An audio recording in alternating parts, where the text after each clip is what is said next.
gagasan pokok dan gagasan pendukung. Ini ada di halaman 3. Jadi kalau kalian ada bukunya, silakan dibuka halaman 3. Pak Haji akan jelaskan melalui video tutorial ini karena berdasarkan peraturan dari pemerintah, dari Dinas Pendidikan khususnya, bahwa untuk sekarang ini kita tidak ada pembelajaran tatap muka atau belajar di sekolah. Jadi hanya Pak Haji memberi tugas, kemudian kalian kerjakan di rumah, dan besoknya lagi seperti itu. Adapun nanti penjelasannya, ini akan Pak Haji buat video seperti ini.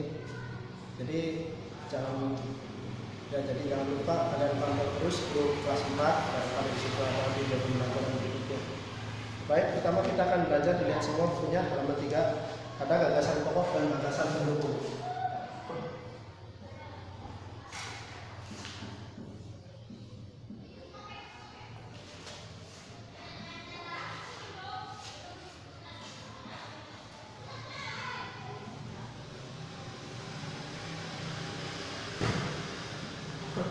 Ada gagasan pokok dan gagasan pendukung. Yang kita lihat di sini ada sebuah bacaan yang namanya juga bacaan, itu untuk kalian baca. Ada sebuah bacaan yang terdiri atas paragraf-paragraf. Nah, tiap paragraf terdiri atas kalimat. Sebagai contoh, pada di sini ada sebuah bacaan. Nah, kemarin kalian sudah menulis tentang ragam budaya festival di Indonesia.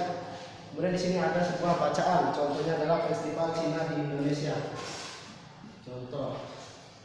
Contohnya di sini saja contohnya.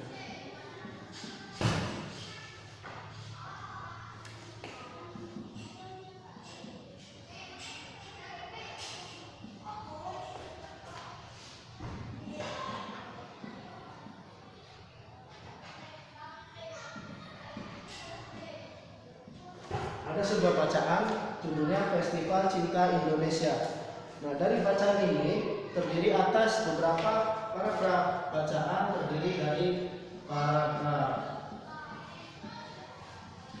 Bisa paragraf 1, paragraf 2, paragraf 3 dan seterusnya, tergantung orang yang membuat bacaan tersebut. Ada sebuah paragraf. Tiap paragraf itu terdiri atas kalimat. Jadi setiap paragraf itu terdiri atas kalimat. Ya, jadi setiap paragraf itu terdiri atas kalimat. Nah, dari kalimat ini nanti akan dijelaskan ada kalimat apa di buku. Silakan dilihat bukunya. Ya, dari kalimat ini nanti akan dijabarkan lagi dalam sebuah bacaan tersebut. Ya, ada kalimat gagasan pokok.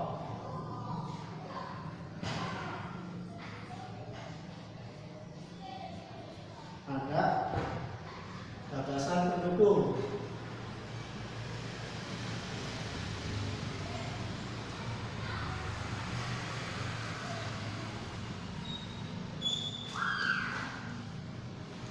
Ya, jadi perhatikan.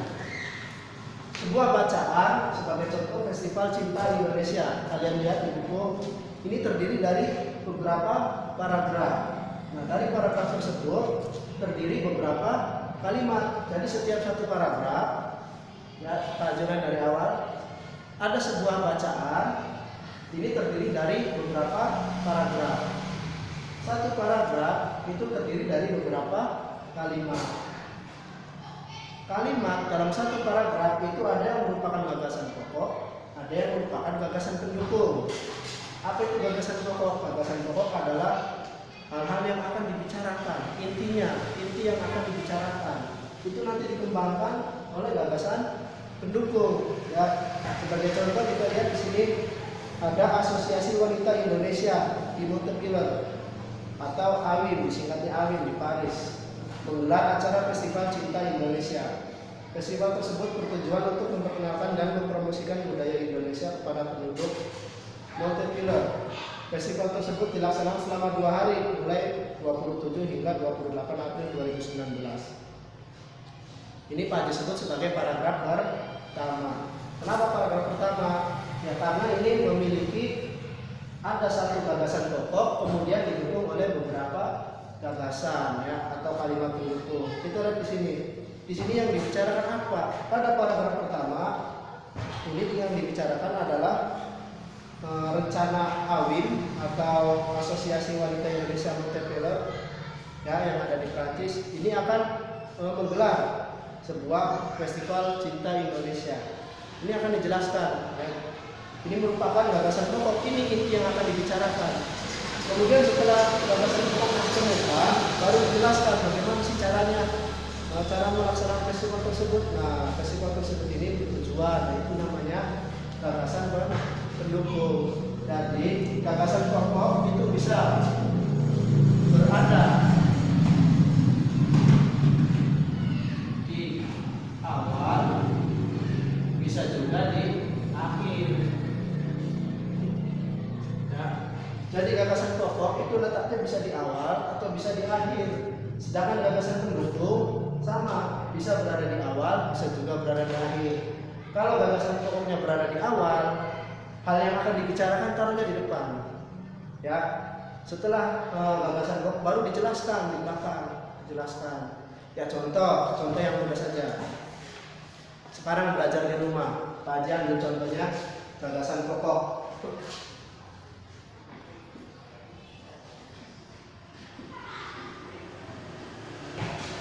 Gagasan pokoknya Pak Haji sudah menentukan kalimat utamanya. Misalkan hari ini belajar di rumah. Kita siapkan dulu.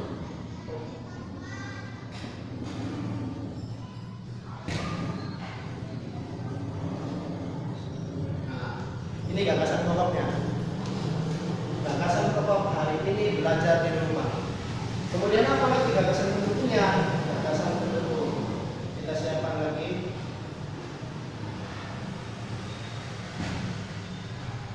Nah, kita siapkan lagi. Hari ini belajar di rumah. Ini gagasan pokoknya. Kemudian kita jelaskan, kita beri dukungan. Ya, kita buat kalimat pendukungnya. Belajar di rumah itu seperti apa sih? Nah, kita jelaskan belajar di rumah. Kenapa bisa belajar di rumah? Nah, bagaimana belajar di rumah? Nah itu kita buat kalimatnya. Kita buat gagasan pendukungnya. Itu hari ini belajar di rumah. Kita jelaskan bagaimana prosesnya. Ya, misalkan, nah saya datang ke sekolah. Misalkan ini nomor 1, gagasan pendukungnya pertama.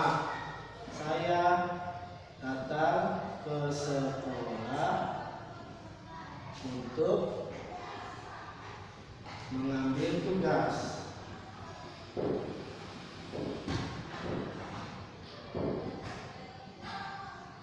Kemudian setelah datang ke sekolah mengambil tugas, kemudian apa lagi?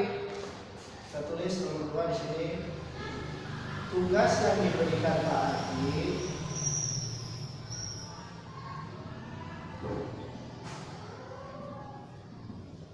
dari Pak Haji berasal dari paket misalkan.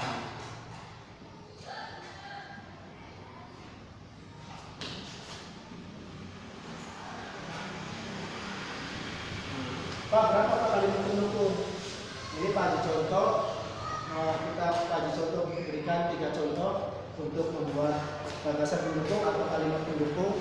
Dan kalau kalian mau lebih banyak lagi silahkan. Ya, asalkan nanti ininya jelas ya. Tugas dari Pak Haji berasal dari buku paket. Nah, kemudian kita buat lagi kalimat yang terakhirnya. Setelah mendapat tugas,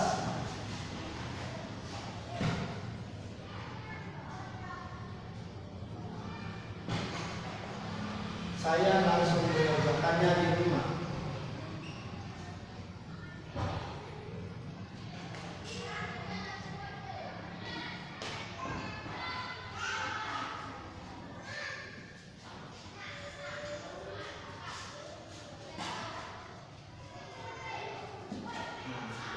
Ini ada gagasan pokok, ini ada gagasan pendukung. Lalu bagaimana hasilnya kalau kita kembangkan? Ini akan Pak dihapus.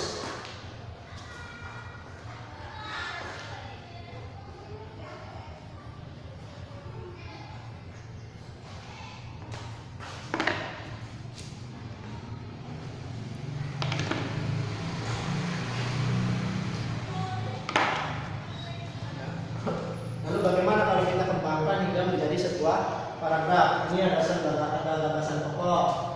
terdiri dari kalimat ini, kemudian ada gagasan penjelasnya atau pendukungnya terdiri dari 3 kalimat ini. Nah, bagaimana caranya supaya menjadi sebuah paragraf? Kita buat, kita salin atau kita susun. Hari ini belajar di rumah.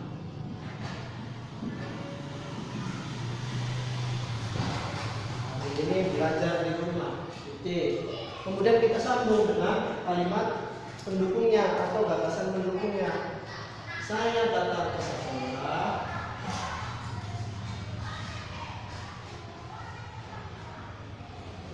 Nah, tidak sampai. Kalau tidak sampai kita beralih ke bawah. Dan ini sebagai catatan, jangan sampai kalian lupa.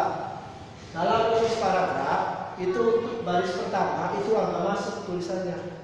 Kemudian baris kedua baru lurus dengan baris berikutnya. Itu salah satu ciri dari paragraf.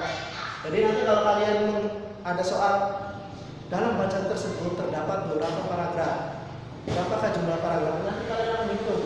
Jadi cirinya setiap paragraf pada awalnya itu tulisannya pada baris pertama itu agak masuk, kemudian baris kedua dan ketiga seterusnya itu akan lurus sama.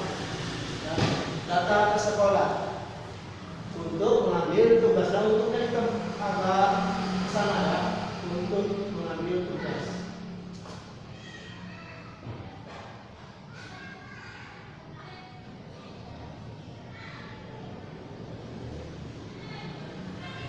Nah, seperti ini. Untuk mengambil tugas nanti. Tugas dari Pak Haji.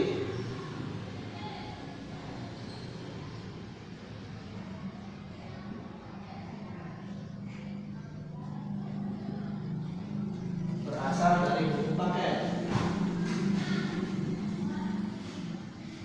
Nah, setelah sampai di sini, kita lurus dari sini ya. Berasal dari buku paket. Titik. Kemudian kita sambung lagi setelah mendapat tugas.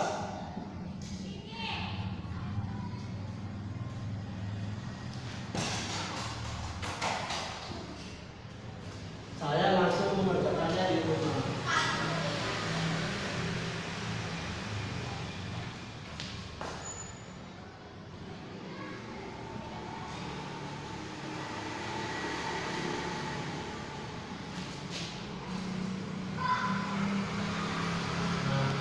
Jadi ini ada contoh sebuah paragraf ya, ini sebuah paragraf. Gagasan pokoknya adalah hari ini belajar di rumah. Pak Haji taruhnya di depan. Ya. Kalau mau taruh di belakang nggak apa-apa, nanti tinggal ini pindah, nanti ini agak maju ke sini, itu nggak apa-apa. Tapi sekarang Pak Haji contohnya adalah gagasan utamanya atau gagasan pokoknya ada di awal paragraf. Kemudian didukung oleh gagasan pendukung atau kalimat pendukung. Ada 3 buah kalimat. Nah, ini contohnya hingga membentuk menjadi satu paragraf ya. Ini menjadi satu paragraf. Nah, bisa dimengerti. Jadi ini contohnya. Jadi yang namanya paragraf, yang namanya bacaan itu terdiri dari beberapa paragraf. Ya, misalkan ada lagi di sini. Ini apa? Kemudian melanjutkan kalimat kedua, ketiga, dan seterusnya. Jadi ada sebuah bacaan itu terdiri dari ada beberapa paragraf, kemudian paragraf tersebut juga terdiri dari beberapa kalimat. Nah, kalimat juga terdiri atas gagasan pokok dan gagasan pendukung.